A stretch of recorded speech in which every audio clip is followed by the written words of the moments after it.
இருக்குங்க. இது அங்காளம்மன் சத்யா வீடியோ. அ அதாவதுங்க யூடியூப்ல நெறைய திருநங்கைகள் வந்து அங்காள பரமேஸ்வரி அந்த அம்மா கோயில் வச்சிருக்கிறத பார்க்குறேன். அதில ஒரு சிலர் வந்துங்க அங்காள பரமேஸ்வரி ரொம்ப உக்ரமான தேவி, ரொம்ப சாதாரண மக்கள் நெருங்கவே முடியாத தெய்வம்ன்ற மாரி காட்டுறாங்க. எப்படின்னாங்க, மனித ரத்தத்த கீறி விடுறாங்க. அப்புறம் பொம்மைகள் பயங்கரமா வச்சிருக்காங்க. அப்படியே பில்லி, சூனிய, ஏவல் பொம்மைகள் அது இதுன்னு அத பண்றேன், இத பண்றேன்னு அந்த வீடியோ பார்க்கும்போதே நம்மளுக்கே பயமா இருக்கு. அந்த மாதிரிலாம் பண்றாங்க. என்ன பொறுத்தவரைக்குங்க, அங்காள பரமேஸ்வரி வந்து அவ்வளோ ஒரு உக்ரமான தெய்வம் கிடையாதுங்க. அவ்வளோ நம்ம சாதாரண மக்கள் நெருங்க முடியாத தெய்வமே கிடையாது அந்த அம்மா. அப்படி ஒரு சாந்த சொரூபிக்கு அந்த அம்மா சாந்த சொரூபி.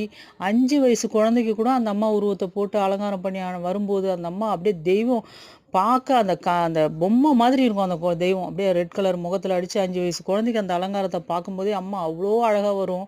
அப்படிப்பட்ட தெய்வத்த என்னமோ பெரிய உக்கிரமான தெய்வம், சாதாரண மக்கள் நெருங்கவே முடியாத தெய்வம்ன்ற மாரி காட்டுறாங்க. அது மாரிலாம் அந்த அம்மா கிடையவே கிடையாதுங்க என்னைய பொறுத்தவரைக்கும்.